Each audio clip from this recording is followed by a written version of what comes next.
Well, they encourage your complete cooperation. Send you roses when they think you need to smile. I can't control myself because I don't know how. When they love me for it, honestly, I'll be here for a while. So give them blood, gallons of the stuff. Give them all that they can drink and it will never be enough. So give them blood. Grab a glass because there's going to be a flood. Hey folks, and welcome to not another episode of the Third Impact Anime Podcast, because we're doing a Kotatsu Corner again for the first time since January. Yay, fun! Woo! So for those not aware, Kotatsu Corner episodes are our little mini-series where we just sit around the cozy kotatsu and we just talk about whatever we want to. It's mostly not anime related, so this is just kind of, side conversations about things we've been doing or stuff that we wanted to talk about that doesn't have really any formal structure. We're not reviewing anything. We haven't written any notes or anything like that. So this is just a chill. Well, some people have written notes, I guess. Maybe a bulleted list of topics, perhaps. But yeah, we're just going to sit around and chat about some stuff that we've been doing lately. I'm Austin, of course. Hello. Nice to see you again. But I'm joined by a couple folks that haven't been on the show in quite a while. Go ahead and introduce yourselves again in Discord order, please. Before I introduce myself, I just want to make one quick clarification. You said nice to see you again. Like, are we supposed to have our webcams on? No, I can see all of our listeners as they listen to the show. Everybody, Austin is not safe. You need to run. Yes, I'm very dangerous, but I can see you, and yes. You look like you've had a really rough day, so please make sure to take care of yourself. Get a good night's sleep. Okay. Well, in that case, I am Ryan, the Agent of Chaos, and I am glad to be back. Man, remember Strangers of Paradise? Yeah. Yeah, I do. Yeah. Anyway, who else are we joined by? We also have Will, who is apparently being watched by Austin. So you can see that I'm giving a big thumbs up right now. I can see that. Will, you should do your laundry, because it's really piling up. Oh, no. Yeah. Hey, Austin, just like, how many fingers am I holding up? You're holding up as many as you think are appropriate. Wow. He is really watching. See, I'm very good at this. Just ignore the cans of Dr. Pepper. Yes, they are all mine. Those aren't cans of Dr. Pepper. Those are Steins Gate references. Yes, it's the drink for intellectuals, so you understand, clearly. Yeah. I had dinner with Will last night. Actually, and he was wearing a Dr. Pepper shirt. And I was just like, you should go up to the guy wearing that and ask for a Sprite and see what his reaction is. Guess what drink I had that night? A Arnold Palmer. Close. It was actually a Dr. Pepper. Yes. Very similar. Some of the 23 flavors are sweet tea and lemonade, of course. I would try an Arnold Palmer that's like half Dr. Pepper, half lemonade. I would try that. That would probably not be the worst thing in the world. Yeah. I mean, lemon tends to work with, like, most things, at least in my experience. So, I mean, why not? It would just be very citrusy. Yeah. It would. One of the 23 flavors, even. I have to imagine that one of the 23 flavors is, in fact, citrus. Honestly, it's probably number 6. Just, probably. No, it's definitely in the back 13. It's like probably number 14 or 15. Which, coincidentally, is exactly how many fingers Ryan was holding up.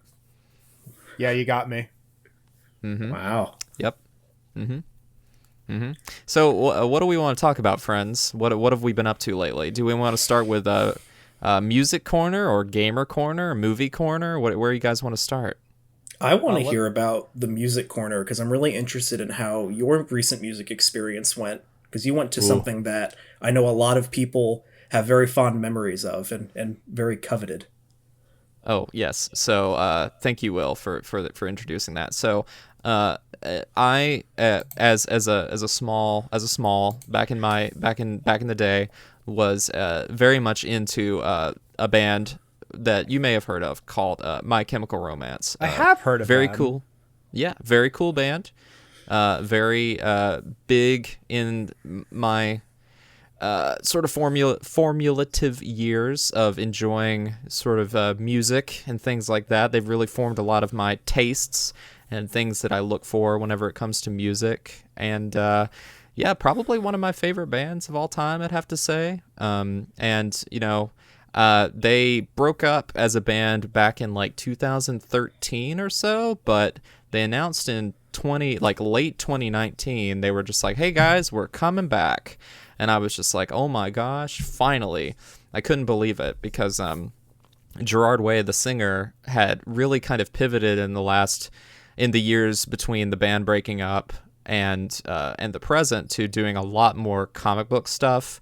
Yep. Like probably he's like huge. I mean, My Chemical Romance was always, well, not always, but they were very, very well known. But I feel like Gerard Way, his comics have really exploded him to being like this major pop culture figure because like The Umbrella Academy is like a huge Netflix show. I mean, it's not Stranger Things level, but it's like really big. Like people seem to really enjoy it, and the next season is coming out sometime.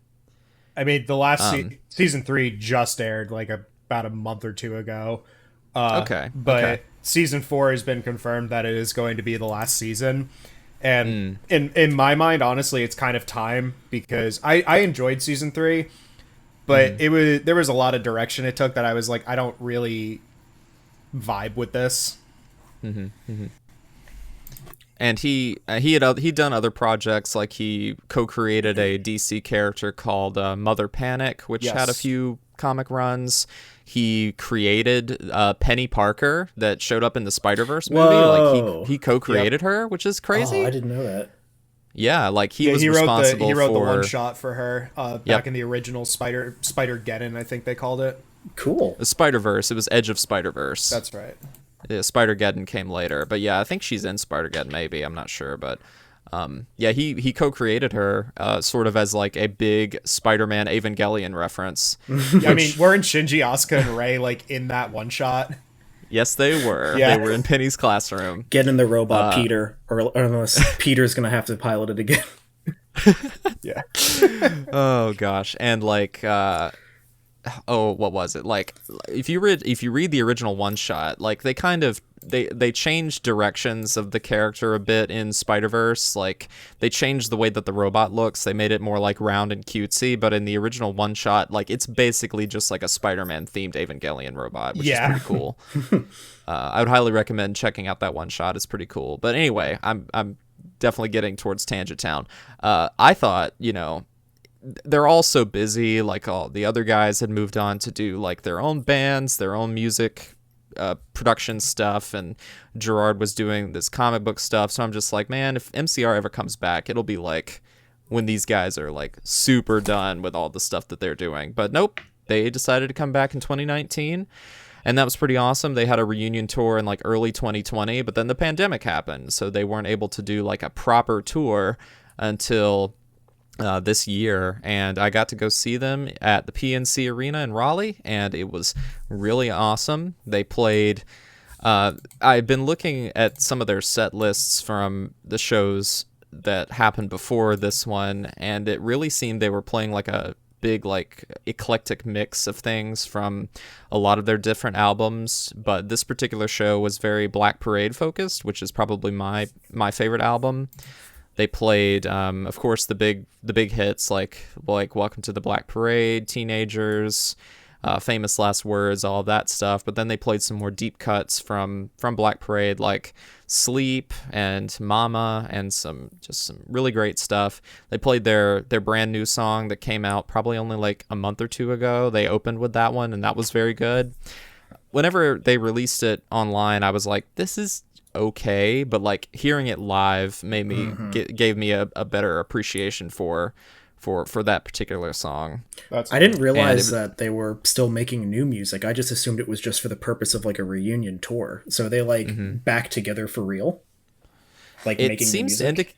It seems to indicate that they are back together for real. I mean, they've only released one brand new single, but I mean, one has to imagine that if you're going to make one song together. Like, you're going to come back. You're not just going to make one, you know? Right. Like, we have to assume that, like, probably a new album is somewhere on the horizon. At least I would hope so. And, I mean, if they're willing to tour together and they seem to all really be on good terms, not that from what I know of, they were ever on, like, poor terms together. They just decided, like, hey, we don't really want to do the band anymore for right now, so they decided to disband it, which I have a lot of respect for because, you know, as we all know, there are probably some bands out there that would probably be better off just quitting instead of, like, continuing to pump out music that's just, like, very meh. Mm-hmm. Yeah, I mean, I always kind of feel that way about bands that, like, whenever they decide to, like, break up, to me it's just like, why don't you just press pause, because nobody's inspired, like, 24/7 to make something actually good. So like, to me it would be fine, and I know, like, record labels operate differently, obviously, but to me it's like, I'm fine if, like, my favorite band would only come out with an album every 5 years, if every 5 years they came out with an absolutely amazing album, instead of, like, 5 subpar albums over the course of 5 years. Like, no, I'd rather have, like, timeless music that is, like, very inspired. And if they are back together for good, I feel like they've had a break and maybe they got some ideas over however long it's been. Yeah, no, I totally agree. I mean, less is more. Like, I mean, to me, and I'm a super fanboy, but, like, I feel like MCR rarely misses, and I feel like that's because they don't have, like, a huge discography. Like, they only have 4 complete studio albums. Like, that's not a lot compared to a lot of other groups. Yeah, no, it's really not.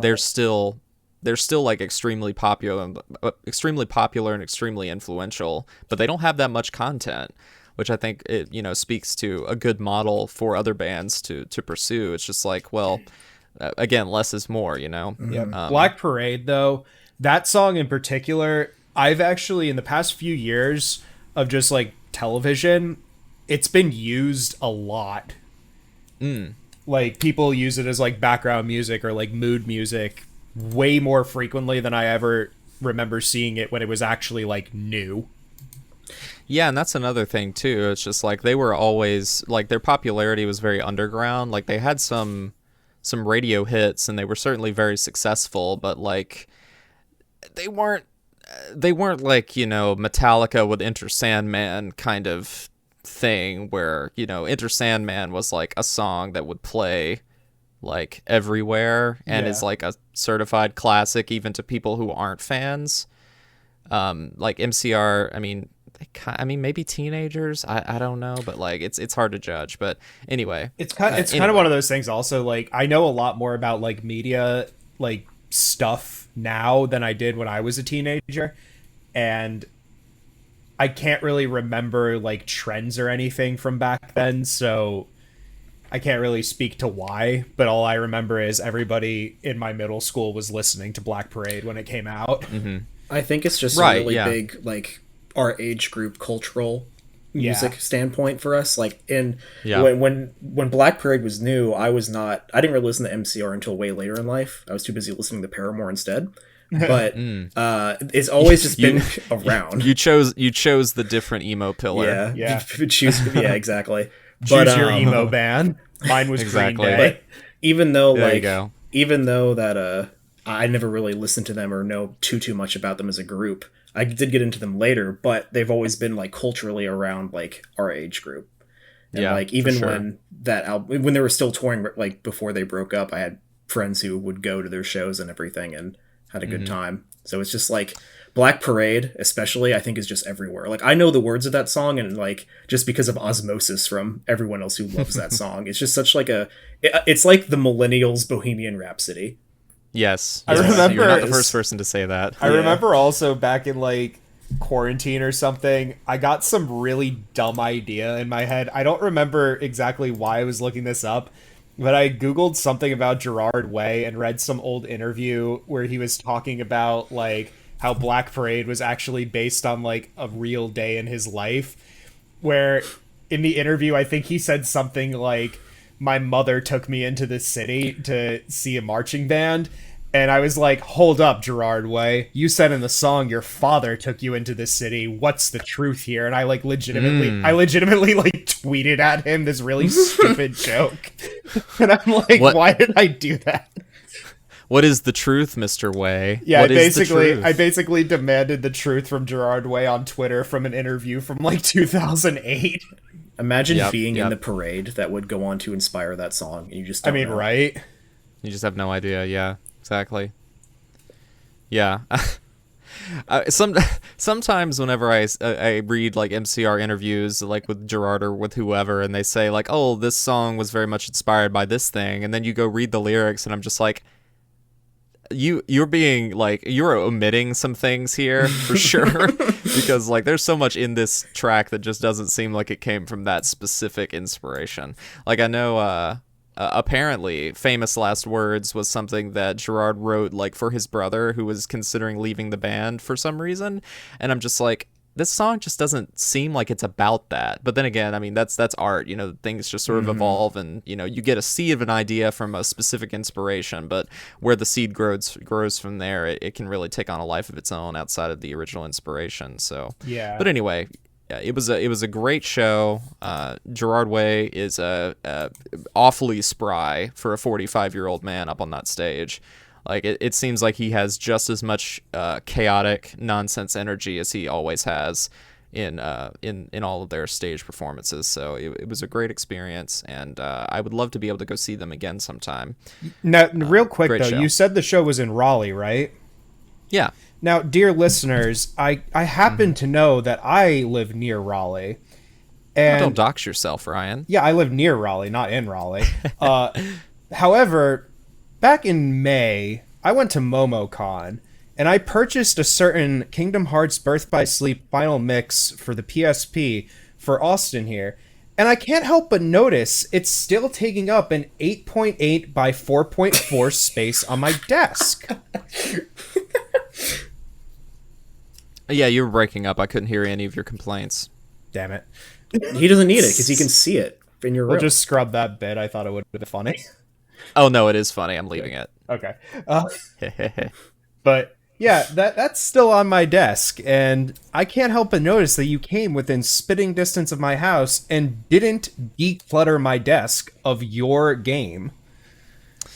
You know, we're not all perfect, and I've come to realize that. So I'm sorry. I love you. Well, thank you. And he can admire it from afar anyway, since he's already watching you. I can. That's true. That's true. He sees you when you're sleeping. He knows when you're awake. He knows when you're playing Kingdom Hearts Birth by Sleep. For the PSP. Okay, so any other commentary in the music corner? Because I think I'm done talking about MCR. I won't bore you all. On a similar vein, and I'll be brief because this hasn't happened yet, but in terms of seeing groups that are touring again that have a longer legacy, I will be seeing the Red Hot Chili Peppers play in Charlotte later this week.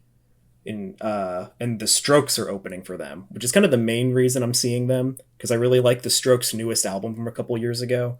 If we have any Stroke fans in chat, this new album, The New Abnormal, really sounds and has a big feel of like the Strokes' earlier albums, like Is This It and Room on Fire. So if you really like the old stuff, I highly recommend checking out their newest album, because I think it's also really fantastic. So their newer stuff is different Strokes? Well, I mean... Let me okay. for different folks. So, yeah, I'd say maybe the middle discography for them is different Strokes for different folks, but this new Strokes album is same Strokes for same folks, if you like the old stuff. I see. But also the more major news for Chili Pepper fans there is that their original guitarist John Frusciante is back with the band again, because he left. Really? I didn't know that. He's been in and out of the Chili Peppers a lot, for those who know, and I have seen the Chili Peppers before because I'm going to the show with two friends who were also at that show. This was 10 years ago. And at the time, this is when we were Frusciante less. And now we've gained Frusciante again. So he's a really great guitarist. His solo work is also really good. So I'm really excited to see him live. So that's going to be a fun show. Is he also a half genie hero? I don't know. I prefer Frusciante and the Pirate's Curse. Fair enough. For sure. I I really liked when Flea showed up in Obi-Wan Kenobi. Oh that was my God. weird. I had such whiplash watching I was watching that with Will, and he was just like, is that Flea? Is that I lost my mind. Yeah. See, there's the people like Will who are just like, oh my gosh, that's Flea, the drummer from the Red Hot Chili Peppers. And then there's the people like me who's like, oh, that's Flea, the guy that was in Back to the Future Part 3 for 5 minutes. Oh, yep. God, he wasn't he? He was. He's the guy that challenges Marty to a race. Yeah, I forgot about that. He's also the guy that like convinces him to do the thing in the future that he gets fired from. Yeah, I've seen those movies too much. Yeah. They're great movies, though. They are. Yeah. For real. I think in terms of music... Back to the Fleacher. Yeah. I think in terms of music stuff, though, like, I'm kind of the oddball here, because I don't really go see concerts very often.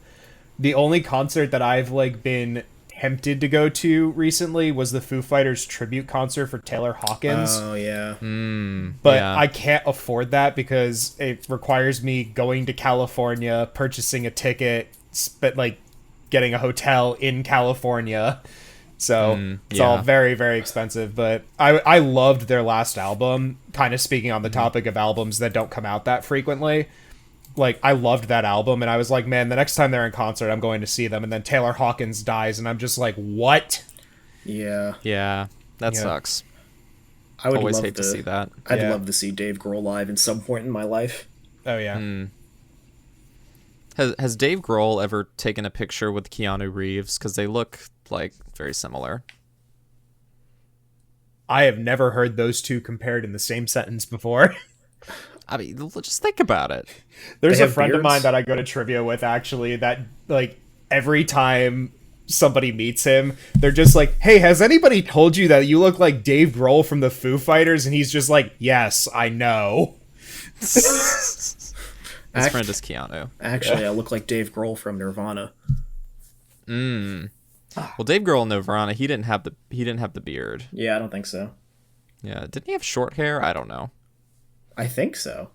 I'm not up to date on my Nirvana trivia. I don't remember. Like, I was not big into Nirvana until, like, well after they broke up. So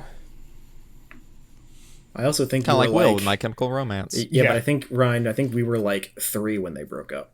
Exactly. So I was still listening to Barney on tape when they broke up. Yeah, and then your mom was like, hey, you want to listen to Smells Like Teen Spirit in your crib? I actually do have a friend who, like, skipped the entire phase of listening to children's songs, and his parents just raised him on classic rock. Yeah. Start him young. Child, we're not gonna listen to your ABCs. We're gonna listen to Kansas, and we're gonna listen to Rush, and we're gonna listen to Bruce Springsteen. Yeah, no, he told me, he was like, no, I never grew up on Wheels on the Bus. I grew up on Lovin' an Elevator. And I'm just like, that must have been a bit confusing as a child. And he's like, yeah, I didn't know what it meant, but... No, what he says is, I didn't grow up on Wheels on the Bus. I grew up on Wheel in the Sky. Yeah, right. Keeps on turning. Man, Aerosmith, man, these parents have no taste. Yeah, for real. Well, it was more than just Aerosmith, but Lovin' an Elevator, when you actually know the context nowadays, is like, oh god, you let a child listen to that? I can't believe that they created an entire band based on a Disney ride. I know, right? That's crazy. Great Disney Pretty ride, nuts. though. It is fun. I like it. Disney ride's better than the band. I agree. All right, kids. Let's move on to Gamer Corner. So who wants to head us off? I'll head us off. So, yeah, go ahead. So recently, about a month ago or so, the Cuphead DLC came out. DLC in this instance standing for Delicious Last Course. And Cuphead is a very, very hard game.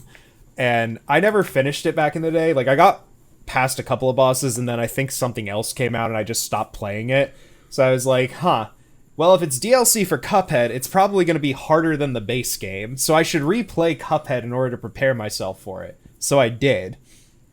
And then I played the DLC. I have a question. Yeah. Okay, so I don't mean to derail you, so if you want to keep going on your train of thought, like, please don't answer it and wait till later, but I don't know I've never played Cuphead. What makes it so hard? it's a lot of pattern recognition. Like, most bosses you're not going to beat on your first time just because you don't know what their tells mean. Like, they all choreograph their attacks, but you're not going to be able to, like, know what's about to happen until you've died about 6 or 7 times. There actually is a boss in the DLC that I got on my first try, and I felt so proud about that. Also, the game is like only boss fights, or for the most part, from what I understand. It's only boss fights. There's like 6 run and gun segments, and those are also hard because it just spams you with enemies like everywhere. But it's just the design requires you to be good at the game and understand the mechanics of all of your different weapons and abilities and stuff in order to succeed. And also, you can build Cuphead differently. Like, I always use the charm that lets you be invisible while you dash, because it just makes it easier to get out of sticky situations. Otherwise, if you dash like into something and can take damage, which is kind of annoying. But yeah, it's just one of those things that requires you to get good. Like, you've played Bloodborne, you know how that is. Yeah, because I mean, what you basically, I mean, I don't want to be that guy, of course, but basically what you described is like basically how all Souls game bosses go. It's just like they all have very predictable movesets and tells for all of the movesets. The only difference is Cuphead is all bosses, so you have to learn the mechanics of you while you're fighting these difficult bosses. Bloodborne, you at least have like basic enemies to attack and like figure out how to do stuff. Yeah, and in those games, it's like you can kind of grind your way to success, because if you spend some time, leveling up and getting, souls or, blood echoes or whatever, you can go into a boss room and annihilate the boss if you've just spent enough time grinding. But Cuphead doesn't have that, right? Like, it's just the only thing it has to make is it work. You can get coins to unlock new abilities, so if you do get access to more abilities, but it doesn't fundamentally alter how powerful you are. I see. Yeah, so it's basically is it kind of like how Hollow Knight works? No, Hollow Knight's a Metroidvania. Okay. Cuphead, there's significantly less abilities. Okay. It's a boss rush game with a couple of run and gun segments, just because they needed an excuse to get you coins. But I remember everybody saying back in the day that King Dice was the hardest boss in the game, and I firmly disagree, because the devil took me a lot longer. But the DLC also, people were like, oh man, the Cuphead DLC is way harder than like the final boss, and I got through it in like 3 hours, and I'm like, yeah, that's not quite true. it was challenging, but I didn't think it was any more or less hard than the base game. It just was additional content, and you got to play as Miss Chalice, who had an entirely new way of playing, and I actually really enjoyed her. And then there was some additional bonus content in the DLC, like there was a King's Gauntlet where you went through a bunch of fights where you could only damage the enemies by parrying them, which was very interesting. As well as a charm that you unlock that curses you, and once you beat enough bosses while you have it equipped, it becomes a blessed charm and gives you like incredible buffs. But getting there was probably the most difficult thing in the DLC, was fighting the old bosses with 1 health. Ooh. Yeah. Yikes. So was it in fact a delicious last course? Absolutely. Like, if you like Cuphead, I highly recommend it, and I quite frankly am sad that I finished it all so quickly, because like Cuphead's not that long. I finished everything in like 10 hours, but it was incredible. So is it intending to be, as the name implies, the last DLC? Like, they're not doing any more content for it? As far as I know, yeah. If anything, they'll probably release a sequel, like an entirely new game, but also I really don't know. Like, they've been talking about the DLC for a really long time now, so now that that's over, they have not said anything publicly about like where they're going next. Actually, so coincidentally, the season 2 of the Netflix show did also just come out. Oh, yeah. Yeah. So do you think the sequel to Cuphead will be called Cup's Head or Cupheads? Well, I mean, it won't be called Cupheads because you can already play as 2 Cupheads in Cuphead. Well, isn't one of them Mugman? Yeah. Where's Mugman's game? Maybe that's next. Muggaman X. Oh, Yeah. Muggaman. Perfect. I want a prequel starring their grandfather. We don't have enough grandfather games. Yeah, we need a game starring the Elder Kettle. But yeah, that's it for me and Cuphead. So what else have you guys been playing? Go for it, Will. Yeah, Tell us about it. I was gonna say, for the first time in my adult life as a PlayStation fan, I played Mario 64. Whoa! I've played it before, but I've never played it seriously, and I've never beaten it until this year. Okay, so how are you playing it? I was playing on an original N64, hooked up to my Elgato so I could stream it to friends on Discord, but I was watching my TV screen at the whole time, so... Can confirm I watched almost the whole thing. People say it's one of the greatest games of all time, and I still am really impressed with the level of quality and for 3D platforming back then, given it's basically... asterisk, the first 3D platformer. It still plays very well. I had no issues with the controls of the camera, with the sole exception of when you were in water, trying to get out of water onto a platform was infuriating. Yeah. Oof. But other than that, everything played great. I got to see levels I'd never seen before, like the Boo House, which ended up becoming one of my favorite worlds in the game. Had never seen that before. Wet Dry Land. I hate that stage. That stage was so bad. Everyone hates that stage. I had so no annoying. idea what to do. And they were like, oh, you have to jump in the painting at the certain height to change the water level. And I was like, how would I figure that out? That's wild. How would I know this? Well, see, Will, you would know that, but you have to buy the game guide. Yeah, I think there is actually something in the castle that tells you, but nobody reads in that game, really. That's something the schoolyard kids tell you before the internet, and then you don't believe them, but it actually is real. That's pretty accurate, Luigi's actually in this game? Yeah, no Yoshi. No Yoshi on top of the castle. What was up with that? Yeah. But the rumor back in the day about Yoshi was that once you get 120 stars, you can ride him, and I was like, oh, that would be awesome, but it's not true. I will say I did not do all 120 stars. What was it, 80 to beat the game? I can't even remember. 70. I did 70-star run. I've watched 16-star runs before, so I had a vague idea of certain stages, but most of the later half I'd never seen before. I also really like. You've watched mine before. I mean, yeah, but I don't remember you getting to the certain worlds I did, like the big, tiny, big island, I think it's called. Well, no, when you're doing a 16-star run, you don't do those. The clock tower level.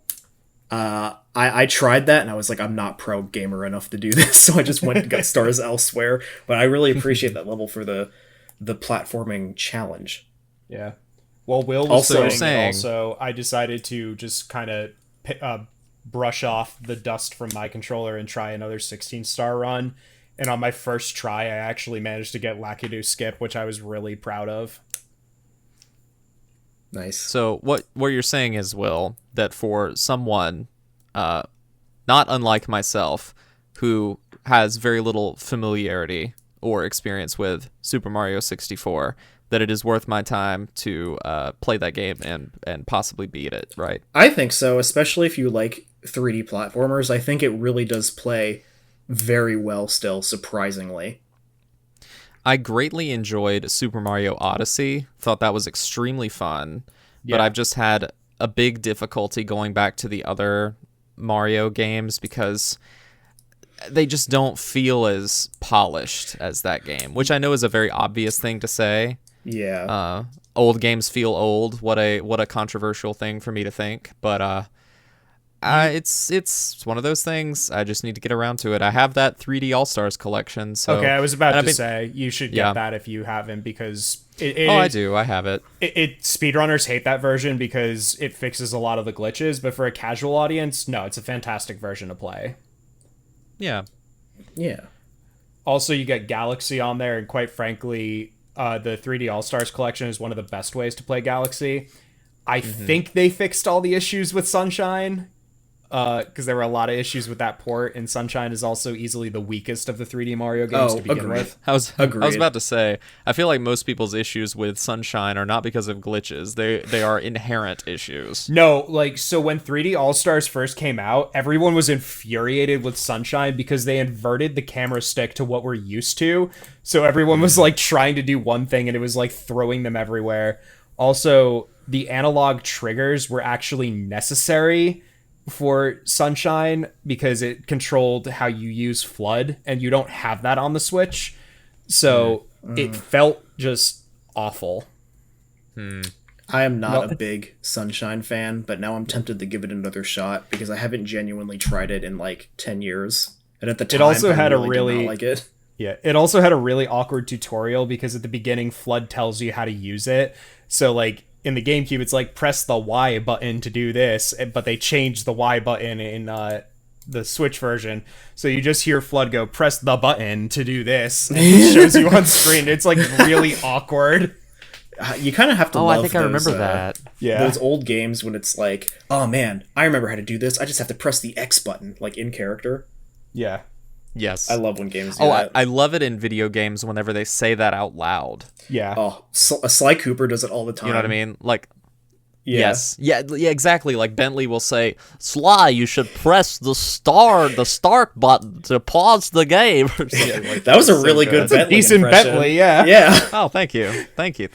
All you have to do is put a bunch of cotton up your nose. My favorite is whenever they have like a meta commentary and it's like, you need to press the X button. They're like, what the heck's an X button? Yes. They're like, we're not talking to you. Oh, yeah. Good stuff. Video games. Fun. What about you, Austin? What have you been playing?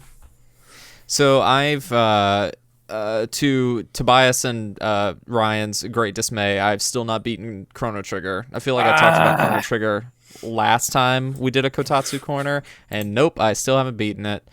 But I've made significant progress. I am in like the end game. Like I'm past the point where you get like an additional party member, which I know is like very far into the game. Yeah. And I feel like according to the game guide that I've been using, I have like maybe 2 to 3 hours left in the game, so I just need to sit down and finish it. It is a really great game. I totally get why people love it. It's very fun. It's very well made. It's very enjoyable. So I've greatly enjoyed all of my time with it, but it's just something I'm just going through really slowly. But that's not the central piece I wanted to talk about. I did want to talk about playing, again, another really long JRPG, Dragon Quest XI that I've been playing. Picked that back up recently. And it's very good. I like to describe that game as like a delicious baked potato of a JRPG, where like it doesn't really do anything specifically amazing, and the story isn't like incredible, and the characters aren't like amazing and like wow, so good or anything like that. It's just a very, very, very polished and well-made and enjoyable package of like very simple JRPG elements expressed in a very good way. Have you played any of the other Dragon Quest games? Because people keep telling me it's like the one to play to get into the series. I mean, in terms of just raw accessibility, that's absolutely true. Because it is the most easy to get a hold of, like, mainline Dragon Quest game. I mean, previously there had been a couple re-releases for the 3DS, but those are so expensive now that they're borderline inaccessible. Yeah. I think most people would say, like, if you're looking to play like a 3D Dragon Quest game, definitely go with 11, because again, like, it's just the easiest one to get a hold of. But like there's also the classic, like the 1 through 3 trilogy that was re-released on the Switch, but those are very much like again, they're old school 2D JRPGs, which not everybody is down for, but I know you guys are down for it because you're about to talk about one in just a second. But but yeah, those are that realm. I mean, it's like Final Fantasy. Like if somebody asks, like, how do I get into Final Fantasy? Probably what you need to ask them follow-up is like, well, do you want a 2D Final Fantasy or do you want a 3D Final Fantasy? And Dragon Quest is kind of the same way. Gotcha. Yeah. But in a roundabout answer to your question, yes, 11 is extremely accessible. That's good. I think it's I know on it has Game like a Pass, is it classic. not? It does have, yeah, it is on Game Pass, and it does have a classic mode where you can basically play the game as like a 2D JRPG. Yeah. I haven't really dabbled in that too much because it's like completely optional, but it is a thing, and it's pretty neat that you can do that. Like, I don't know of any other example where they have basically made the same game, well, technically 3 times, but twice, and you can play it in drastically different ways. Didn't Final Fantasy VII Remake have the option of turn-based combat? Yeah, but it wasn't good. If you did classic, it was there, but if you did classic combat mode, it literally made the difficulty non-existent. Oh. Yeah, but the thing with Dragon Quest is that it changes it to a 2D pixel game. Oh, Right. so like even graphics. No, it's an entirely different game. That's crazy. Yeah, they have the whole game in there twice. One is like a 2D classic looking like Dragon Quest, like a Super Famicom like Dragon Quest. Yeah. Wow. And then the actual game, which is like full 3D graphics and everything with voice acting and everything and animation. And so I highly recommend it. It is a tall order though, because it's a easy like 90 to 120 hour JRPG. Jeez. One playthrough, which, or if you do both. I think there's just a single playthrough. I don't know if it has like a. You have. Oh, you mean like between the 2D and the 3D? Yeah. I mean, probably. I feel like the 2D mode would probably be less time intensive because the map isn't as big. I think they condensed the map down, so there's not as much travel time, even though there's fast travel and everything like that. Like once you go to a place for the first time, you can fast travel, which is a great thing. There we go. Does it have random absolutely. encounters in the 3D mode, or is it like you see the enemies on the screen and you deliberately choose to engage them? The second one. Okay. Yeah, all the monsters are just roaming around the battlefield, and if you want to avoid them completely, you can just run right past them. Okay. So no random encounters. It's fairly easy. Like there's really only been one boss fight that I've had some trouble with, and even then it was not that difficult. So it is a fairly easy game, I will say, but it's got a great colorful cast. It's got an interesting story for what it is, even though it's like kind of standard fairy tale, like chosen one, magical hero kind of stuff. Yeah. But it's just really, really solid. Like it's just very well made. There's like very little in it that I could really complain about. That's good. Yep. And I mean, I could talk about a little bit of Persona 5 because I have made some progress in that, but Ooh, yeah, tell me. I mean, I really like it. It's a really fun game. I just don't want to go on too long because we have so much to talk about. What palace are you on? Oh, I'm in the second palace, so Okay. I'm only like maybe 35 hours into the game. Only 35 hours and you've made it to the second palace. Exactly. Yeah, that's Persona. Yep. All this RPG talk is getting me ready for the game that I'm ready to talk about, which is for it. Probably my game of the year as of right now, and that is Live Alive for the Nintendo You mean Live Switch. No, I mean Live Alive. Live Alive? Yeah, the Live Alive School Idol Project. Everyone knows I'm a huge Super Nintendo fan, and this is a remake of a Super Famicom only game RPG made by pretty much the same team at Square, a lot of which who ended up working on Chrono Trigger, and has the same music as, I'm blanking on her name right now, Yoko Shimomura. Thank you, the Yoko goddess Shimomura. Queen. Probably the. You can tell by the way, Austin. It sounds very much like her early work. Oof, yes. I've quickly reaffirmed her as being like probably my favorite like video game composer of that era.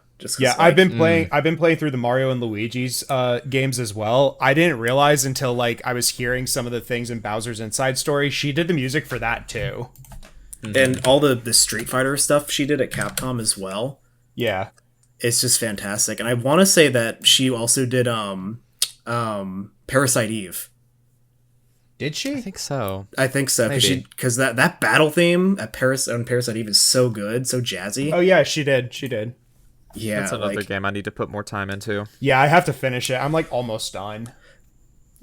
But back to Live Alive. She's done so many great games. But back to Live Alive. Like, of course, I'm not going to go into any sort of spoilers because the biggest thing about this game, I think, is how its story is woven so carefully. And as a brief overview, it's 8 campaigns throughout different eras of history, and each campaign is not only written by different people and had different character designers for each campaign, but they're all set in different timepieces. So you have and the gameplay is pretty substantially different for each one. Yeah, so you have for example, the Wild West chapter, which is kind of more narratively focused and has a really interesting gimmick of preparing for a big battle. And then you have the Far Future, which is really more of there's no combat. No combat. Then you have the Boss Rush campaign with the present day and prehistoric times, which is more traditional RPG stuff. It's so unique in how it's 8 different teams almost, and then bring it all into this one big narrative to link it all together towards the end. And it's just crafted so well, it plays so well, it sounds so well. It's just a really, really solid RPG. What would you say was your favorite chapter without spoilers? My favorite chapter... you see, it's hard to compare because they're so different. I think Wild West and Edo Japan, which I was frustrated with at first, admittedly, but I liked that one. I loved Imperial China, and Far Future were probably my top 4. I did Imperial China twice because I wanted to change the outcome. My choices matter. Yeah, my other favorite was Near Future, and I just really liked the character of it, and I liked the mechanics that they introduced, and I was kind of bummed that they didn't get used more thoroughly. To very, very, very minor spoils, the Near Future has big Gurren Lagann vibes. It does. Oh my! It really does. It has giant anime robot vibes. Well, the main character is basically buy that right now. It's basically Kamina. Nice. It's great, though. Actually, no. He's basically Chrono. Yeah. He legitimately looks like Chrono. And also, you get to choose the order you play the campaigns in. So you basically are picking what you want to do. And it's just great. I won't spoil anything with the ending, but it's fantastic. It's also quite short for an RPG. It's less than 30 hours, give or take? I think my final time was 40, but I did a bunch of extra stuff. Okay. But pacing wise, it's so good you could play it a chapter and then just stop. Yeah. So it sounds to me, you clearly have a lot of really great things to say about it, but I guess my fear always whenever it comes to anthology projects is that they run into sort of the inherent issue with anthologies where some of them are bound to be way better than other parts. Definitely. Because that's just kind of a very common thing whenever it happens with anthologies. And for video games, I feel like if I was playing a game that switched it up on me so often, it would feel very jarring, and there would be certain parts I would be like, oh man, I really wish that this part played like the other part that I really liked. But it sounds like that's not really a problem for you, which I guess is a good thing. For me, it's not a problem, but that definitely does happen. Okay. It changes on you, but the core gameplay is still the same, so it's not that drastic. Yeah, the battle system is the same. Which is pretty straightforward with weaknesses and everything. Also, there is experience points, but there's no money, so you don't have to worry about shops or anything traditional like that. And also, after every battle, you get fully healed automatically, which is really nice. That's extremely convenient. Yeah. Yeah. The focus is not supposed to be on surviving a great journey. It's character stories woven in with combat in throughout time, and just kind of each has their own separate themes. It is really interesting that this is what this game is, because I didn't, because like you said, it had never been licensed over here, so I'd never really even heard of it until they started promoting the fact that they're doing this HD 2D remake thing. But it's really interesting that it is this, because I don't know that I expected it to be this way, but it seems to be very much in that era where like Square was trying to do really like cool collaborations with all of their different creators. Like Chrono Trigger is also an example of that. So would you say that it's like a Chrono Trigger cousin? And do you think absolutely, is there anything else in like Square's library that really fits into this mold, kind of like Chrono Trigger and Live Alive do, that maybe we don't know about as much? As far as I'm aware, honestly, like this game does have its own identity for sure, but exactly to your point, like a lot of the people who worked on this game, because Live Alive originally came out in 94, Chrono Trigger came out in 95, and it's a lot of the same people. It's the same director, the same writers that worked on them. So I think it's easy to compare them just based on how special they are. It's definitely inspired a lot of RPGs, and like even modern stuff. Toby Fox said that the song Megalomania is one of the songs that got him interested in music. Thus Megalovania in Undertale. Exactly. Yeah. And also, like retro gamers have been talking about Live Alive for like a long time, and it's been in my SNES collection. Like I have a translated ROM of it that I have not played, but had always said like I'll eventually get to it. And then when the remake was announced, I was like, oh, I'm gonna wait. And then I'm really glad I did, quite frankly. I lost my mind when it was in a Nintendo Direct. They announced it. Yeah, that was a great Direct for RPGs. I remember that. And going back to Austin's point too about the HD 2D, I really love Square's push for doing that, because they're also supposed to be doing Dragon Quest 3 in that style, which we don't have a release date for yet. But I'm so excited. Based on playing this, it's making me want to get Dragon Quest 3, and I've never played Dragon Quest before. Yeah, because I played all of their HD 2D games. Like Octopath Traveler was the first, and I loved the art style, but Octopath itself got kind of bland for me. Like, I don't know, halfway through, give or take. Like after Chapter 2, I was just kind of like, I'm not really feeling this game. And then I played Triangle Strategy recently, and that game was like amazing. Oh, so you're gonna be excited for Tactics Ogre, right? Oh yeah, I'm very excited for Tactics Ogre. Cool. Yeah, Ryan and I are gonna be talking a lot about that, I think. I don't mean to go off on a completely different thing, but I need to find like a tactics game to like ease myself into this genre. Quite frankly, Final Fantasy Tactics Advance is very easy to get into. You think so? Should I start with that, or should I try something like Fire Emblem? Fire Emblem and Final Fantasy Tactics are two different type of tactics games. Well, yeah, fair. Yeah. But that's fair. I just don't. I've never played like any of them. Like I just don't. It's not a world that I'm familiar with at all. So I need to find a good entry. Live Alive, the combat system is on a grid. So it's almost there. You can ease into it that way. Yeah, kind of. I can talk to you. I can talk to you separately and add like 20 games to your ever-growing backlog if you really want to get into tactics stuff. Make it 2, and we've got a deal. There's also a Metal Slug Tactics game coming out soon, or is it already out? I think it's coming out soon. Yet. Yeah, but I was very excited for that when that like was announced, and then I got Triangle Strategy, and the itch had been scratched. So I'm like, I'm not that big of a Metal Slug fan. I maybe get this eventually, but then also Tactics Ogre was announced, and I'm like, okay, no, that is a higher priority than Metal Slug, like easily. So we're kind of approaching that hour mark. Do we want to just like nix Movies Corner and jump straight into you guys' con? I'm comfortable with that. Yeah, sure. We can do that. Is there a certain length you want to keep the Kotatsus at? Let's try to wrap it up around in an hour. Yeah. Oh, so we're Let's already wrap it up in like another 20, 30 minutes, which I think is more than doable. Yeah, I think so too. Okay. All right. Yeah, let's do it. So, hold on. Do you want to do like a musical interlude? Yeah, this is where I will put it. Hold on. All the Live Alive music. Yeah, sure. Why not? Yeah, one of you guys shoot me a good Live Alive track that will work.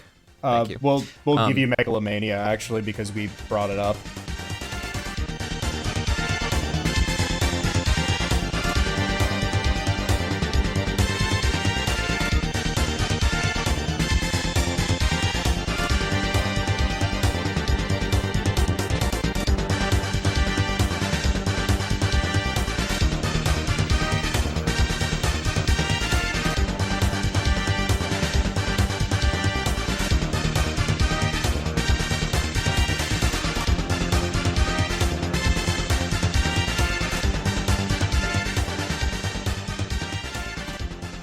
So kind of a bigger segment that I guess we can talk about here towards the end as we kind of wrap up is that you guys kind of, well, Brian, you put on a convention kind of accidentally on purpose. I accidentally, we accidentally made a con. So what does that mean? So, okay. For those of you who don't know, I'm one of the admins of a local group called Raleigh Retro Gamers on Facebook. And basically, once every month or so, we tend to put on like a public event where we set up like vendors and free play areas and just, spread our love of retro games. And so we had an event in Moore Square, which is a park in Raleigh, back in June. And that was a very successful event, so much so that we had one of the managers of the North Hills Hilton reach out to us and say, hey, we want to do something with you guys in the hotel. So we said, great. The only problem is we don't have a budget because we're not like a business or anything. We're just a group of volunteers.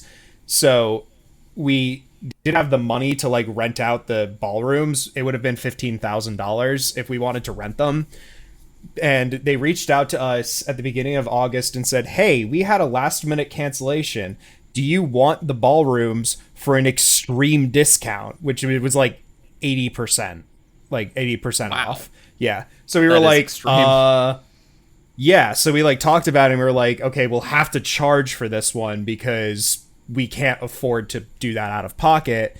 But I think people would be willing to, and they were. We had over 150 vendors apply. We accepted about 30 or 40. And then we charged like $5 for admission.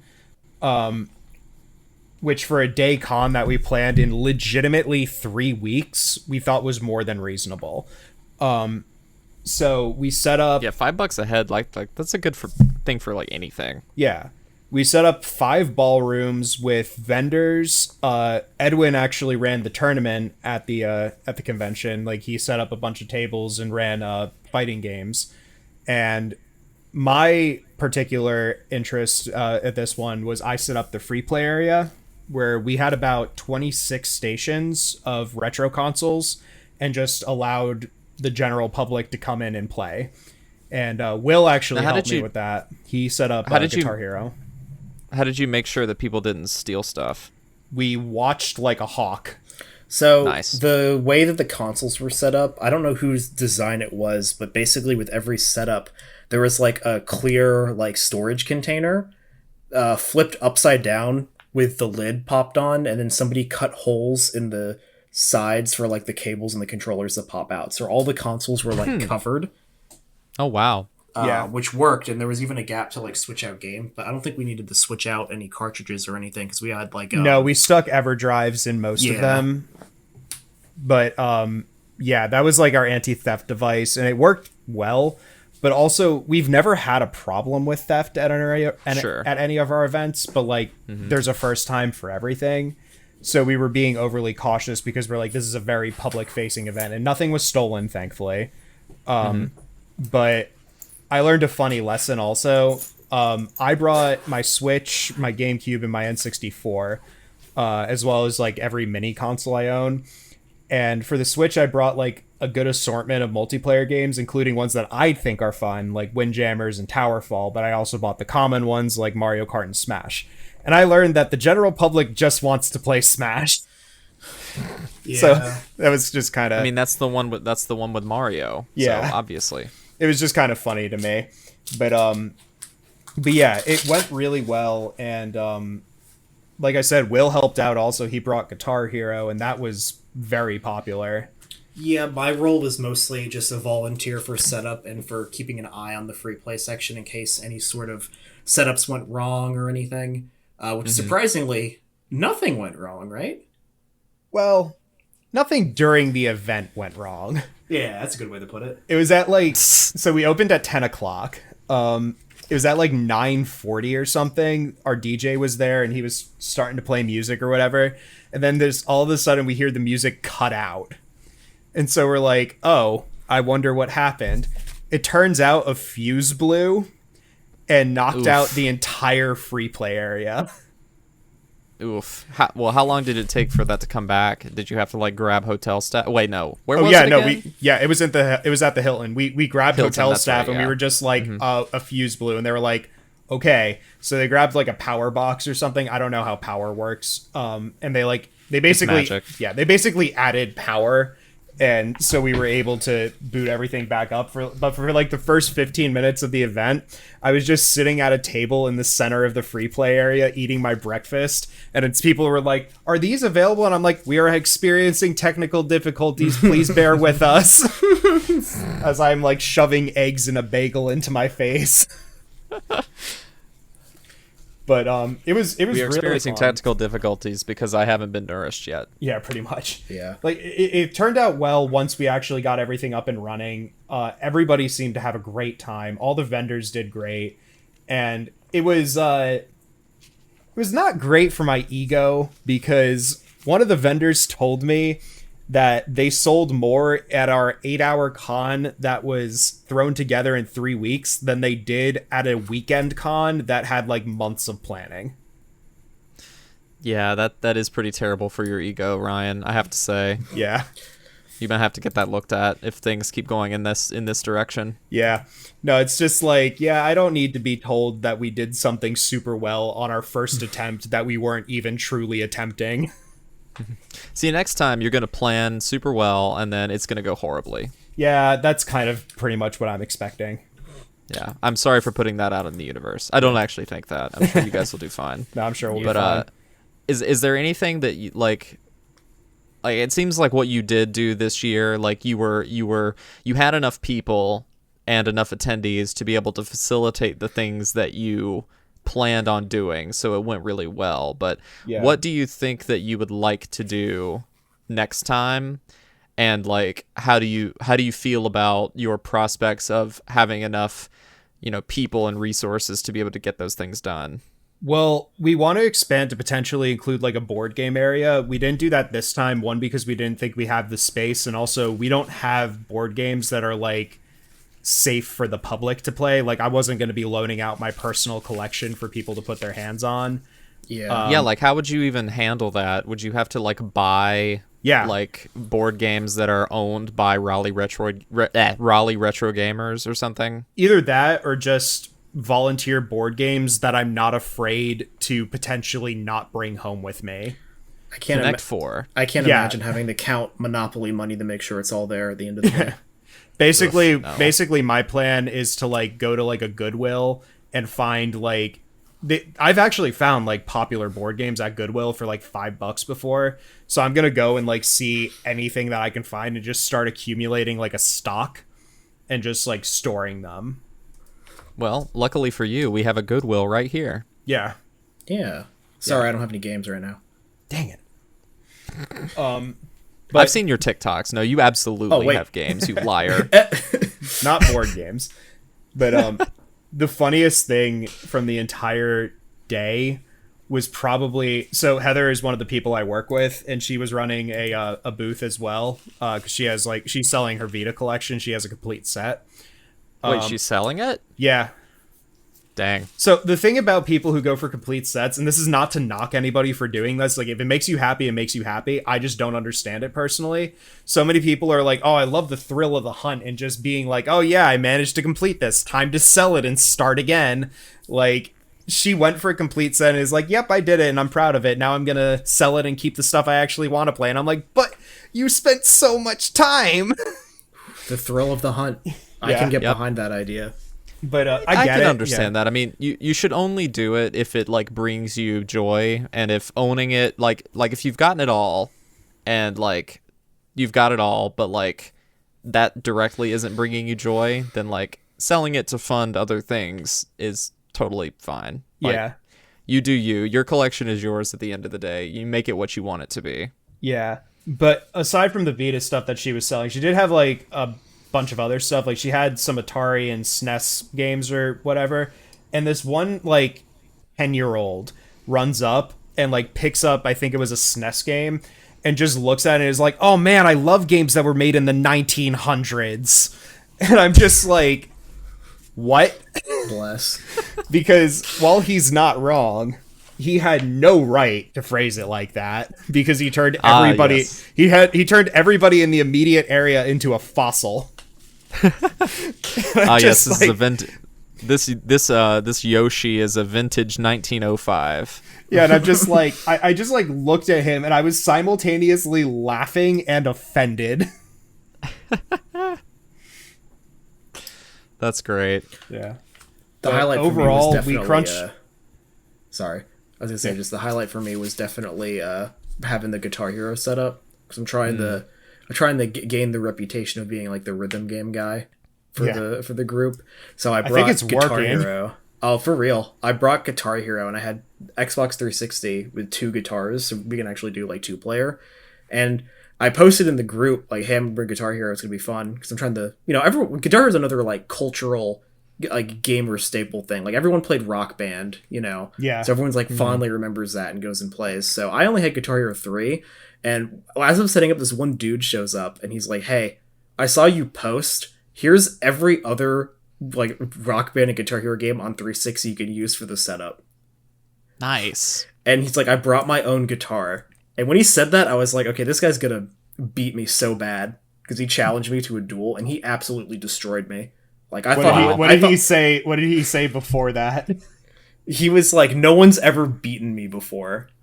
And then he said he had his own guitar, and I was like, "Oh no!" And I think I'm pretty good. I say I'm pretty good at Guitar Hero. I play on expert, but this guy was like, doing the intro to Through the Fire and Flames with no sweat. Wow. And I was like, oh, okay, this guy's definitely way better than me. But he was cool about it, and we had a lot of fun because it's good to play with people who like are a similar skill level. There were some pretty good people there too. Yeah. And even the people playing on lower difficulties are all having fun and just talking and promoting the group. It was it's a good social game, The thing that's wild about Guitar Hero in terms of high score also is the longer your chain is, the higher your score will be. So like Will had a 92% and the guy still beat him. I think he had like a 98. Oh, we played Master of Puppets, yeah. Yeah. And the score difference was like 200,000. And I'm like, you didn't even do that bad. Why was it like so much of a difference? And he's like, because my max chain was like 180. Yeah, like he was like, my max chain was like 280 something. His was like 506. And I'm just like, oh. I should have took a picture because I was like, I felt like I was like, dang, that's like the best I've ever done on Master of Puppets. And I look at his score and I was like, oh my god, it was insane. He's a great guy. It's like bowling. Yeah. It was fun though, and like we had a lot of people like that where they just like came, and it was a very good sense of community, which is what we were going for. And the fact that we effectively had the turnout of a small con was like bewildering to me. We had 2,500 people at our final count. So when are you gonna plan to just do a similar thing like a year from now, or are you gonna try and do one like even sooner? No, we're probably gonna do like a year from now, or like probably less than a year, but like it's not going to be a semi-annual thing. It's going to be once a year because we just don't have the time or the budget to do it more than that. Sure. So it was definitely the biggest event we've ever done. Easily. Yeah. I mean, you guys keep increasing your power level each time, which is pretty incredible because you really have started out from like an incredibly grassroots thing, and just to see it blossom like this in a very natural way is very inspiring. So Basil asked us in the community Discord, which you should totally join, by the way. If you go visit thirdimpactanime.com, you can find a link to join our Discord. It's a pretty cool place. But Basil asked, when are you going to do an anime con? Well, actually, it's funny enough. We did have an anime presence at this con. Like, we had a couple anime vendors that showed up. There were cosplayers. Yeah, there were cosplayers as well.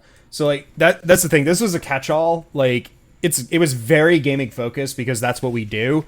But we invited a lot of vendors from, like, various walks of the geeky community. Like, we had card vendors, we had toy vendors, some figure vendors, anime artists, and of course the game vendors. Well, you can hit me up next time if you want to do a screening room. Yeah. We actually, the funny thing about when we were deciding scope, so Austin and I both worked on a con in the past where scope was a major problem because they tried to do everything. And reach exceeded grasp. Yeah, and it did not end well.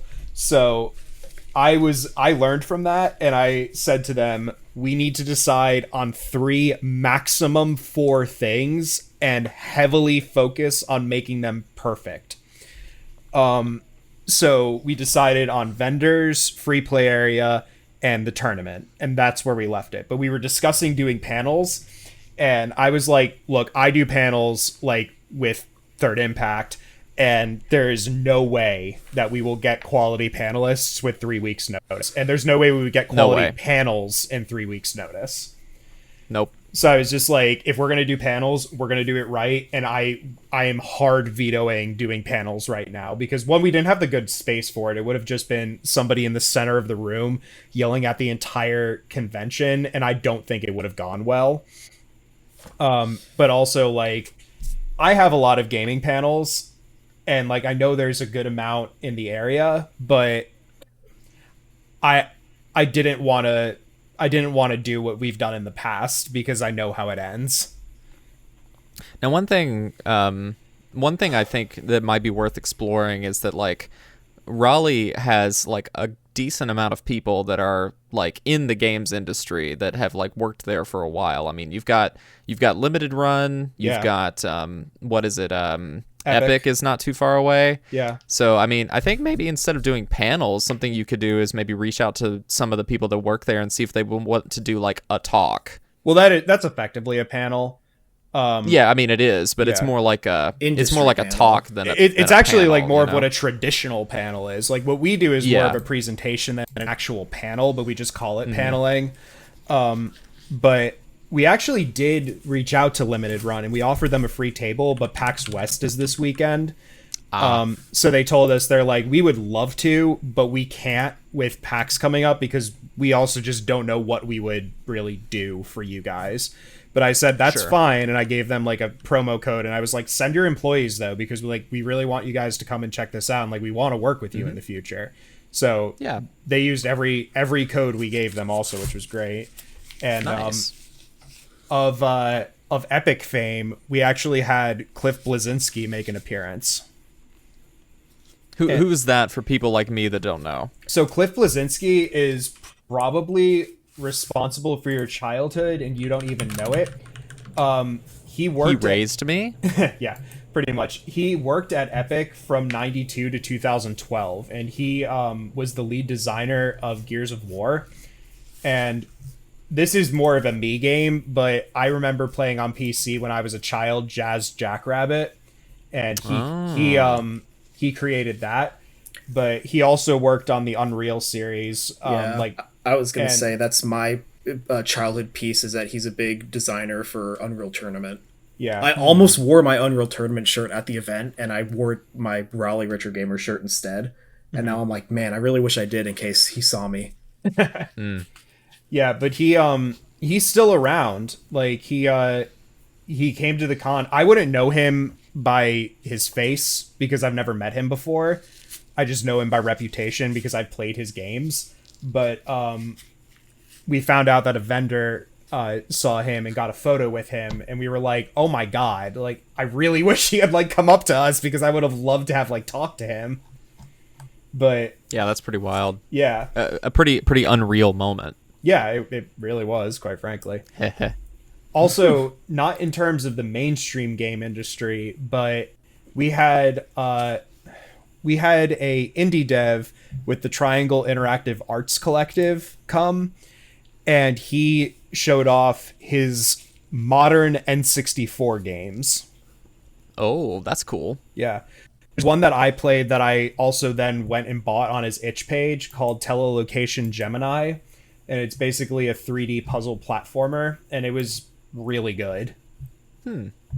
So what does that mean? Is he just like making a modern game, but it's in the style of the N64, or is it actually printed on like an N64 cart? Yes, he made an N64 game.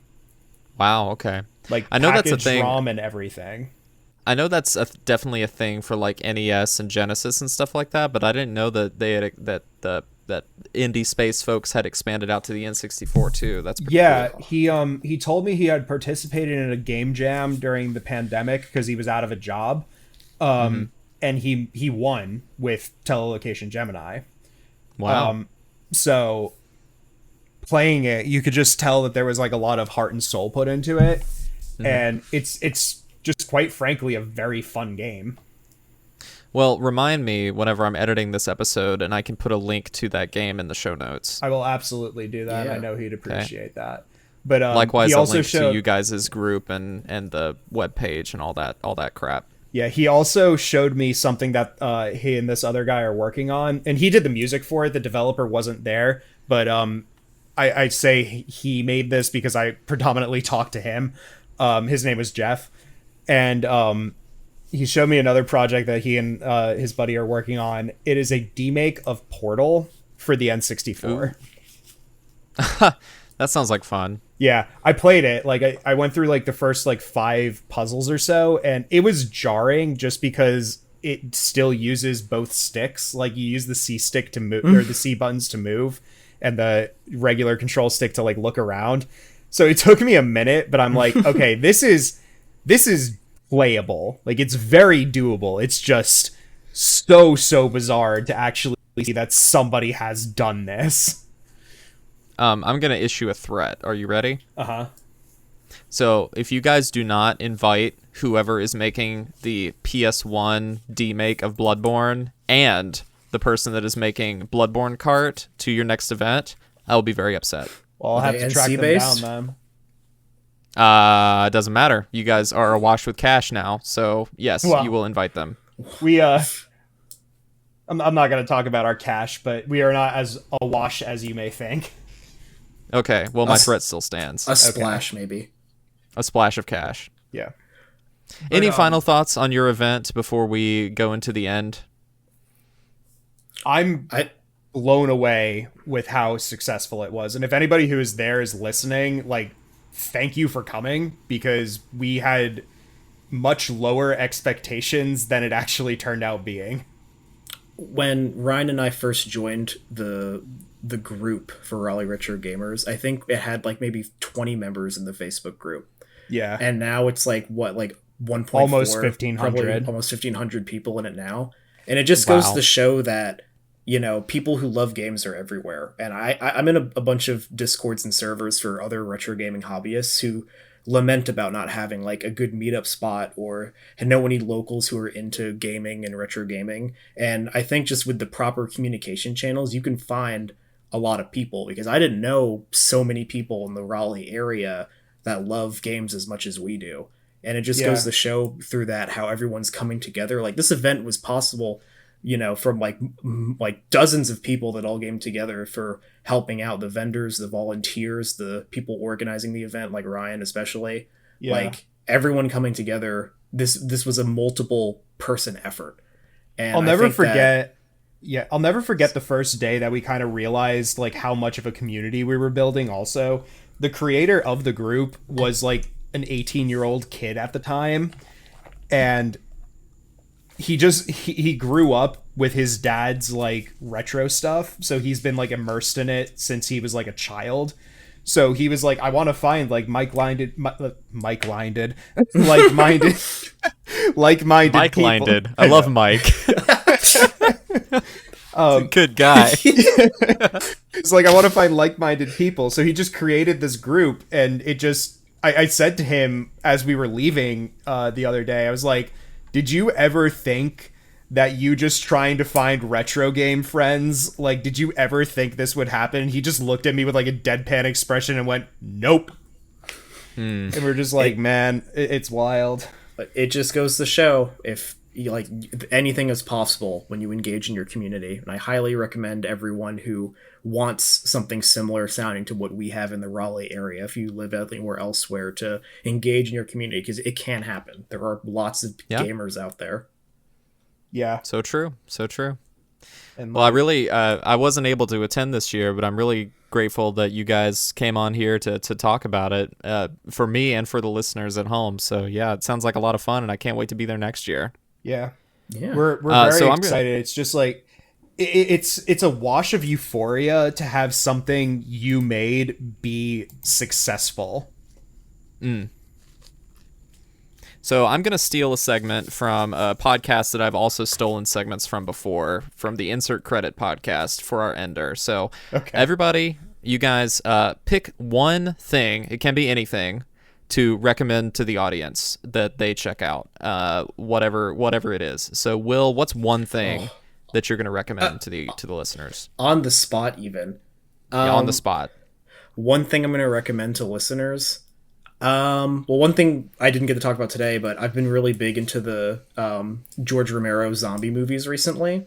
And I feel like most people really know the first one, Night of the Living Dead, black and white 1968. I'm going to recommend the second one, which is Dawn of the Dead in like 78 or so. It's if you like, it's more like a middle stage apocalypse movie of survivors taking over a shopping mall and making that like their base of operations. And like artistically and thematically, I think it works really well, and it's like really engaging even today. If you can get past kind of the extreme violence and zombie like gore that's in it, I think it really is a testament to the genre, and you'll just see how influential it is if that's your cup of tea. Like even from an influence standpoint, it was really engaging. So that's my really quick review of 1978's Dawn of the Dead. Yeah. What about you, Ryan? What's one thing you would like to recommend? The first thing that's coming to mind is I want to recommend the game Vampire Survivors. So it is a $3 game on Steam, and it has no business being as good as it is for a $3 game on Steam. It's basically a roguelike bullet hell, but you are the bullet hell. Like, you're shooting a ton of like enemies and everything, and it's roguelike, like I think I said that, and you just get upgrades, so you start shooting more bullets, and you just try to survive the onslaught of the undead. And I played it for like 4 hours straight one day without even realizing it, just because it's like it's just so addicting. And for me, since Will recommended a movie and Ryan recommended a game, I'm going to recommend a musical artist. So I recommend you check out the band Polyphia. They are I guess you could say like math rock / mathcore band, but more math rock than core, because they do have some metal sort of motifs, but it's mostly like rock stuff. But like they're mostly instrumental, but their music is, I like to call it like brain tickling music, because it's really complicated but very elegant and very pleasing to listen to. Lots of like crazy nonsense that the guys are playing on guitar, and they also have like some really interesting like hip hop beats that they play along to. Did I mention it was instrumental? Like, it's all instrumental. There's no vocals. Sometimes they have a vocalist come on to some of their songs, but I've been really, really into them lately. There's been a few songs, mainly like Neurotica and Playing God, that I've just kind of been listening on repeat for like the past like 3 weeks, and I've just been really into this band. And their like main guitarist, I think his name is Tim Henson, not related to Jim Henson, but hey, pretty cool though. Great band that I've been really into. So you should go onto your music streaming app and listen to some Polyphia. They're pretty cool. All right. Well, thank you guys. Go ahead. Never mind. Okay. We've gone on long enough. Cool. Well, thank you guys for joining me for another Kotatsu Corner. Where can people connect with you on the internet? Will, you go first. Well, you can find me over on Twitter, is probably the best place, which is going to be at swooshxbear.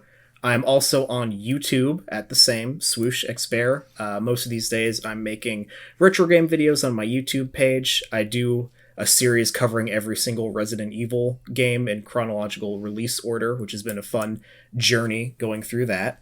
I recently released an episode on the Super Nintendo game Cybernator, which if you haven't seen it, you should check out my video. And then this coming October, we're going to be going into Resident Evil 0, which is one I've never played before. So you get to see my first impressions and reactions there. Do you want to talk about your TikTok? I do also have TikTok, mostly just to show off little tidbits of behind the scenes and bits from my collection. So if you like really quick collecting, showing off facts and fun things like, hey, did you know that the Resident Evil Dark Side Chronicles spine is missing the Wii logo?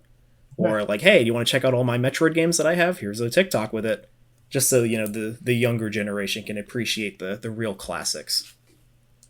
And what do you have for us, Ryan? So I'm actually going to be making my return to YouTube starting in January. I'm currently on the content grind. I'm going to be doing the thing I think we should have done last time, and I'm going to start by having a content backlog before I even post anything. That's going to be at some RDM Gamer, which is pronounced some random gamer. You can find me on Twitter at midshelfryan, which will also probably get changed pretty soon. But other than that, if you're in the North Carolina area and you have Facebook and you like retro games, please join Raleigh Retro Gamers. We would love to have you. And you can find me most easily over on Twitter at BebopShock. You can also find Third Impact Anime more broadly on our website, thirdimpactanime.com. And in a similar fashion to Will getting more involved on TikTok by showing off pieces of his collection, I've been trying to get a little bit more active with the podcast's profile over on Instagram. So I've been posting pictures of like various Blu-ray sets and like figures that I have and just like fun little pieces of my collection and the collections of my fellow contributors, just to, have a little bit more of a presence on Instagram, because most of the time we only use Instagram for like convention photo dumps, but I kind of want to have more of a presence there sort of going throughout the year whenever we're not at cons. So if you want to check that out, you can find us at Third Impact Anime on Instagram. You can also find the brand page at TI_anime on Twitter. And if you want to support what we do over here, you can do so by sharing this episode, and that would make us very, very happy. But if you want to support us a little bit more, you can check us out on Patreon and become a patron over there. We have some very small, minuscule perks that you can take advantage of if you are so inclined, but we would really appreciate that. That is patreon.com/thirdimpactanime. And yeah, this has been another Kotatsu Corner. Hopefully the turnaround time between the last one and this one will not be as long next time around. I feel like we can definitely get back on a schedule of doing these, because they're very fun to do. It's like just chatting with friends. Yeah. Exactly.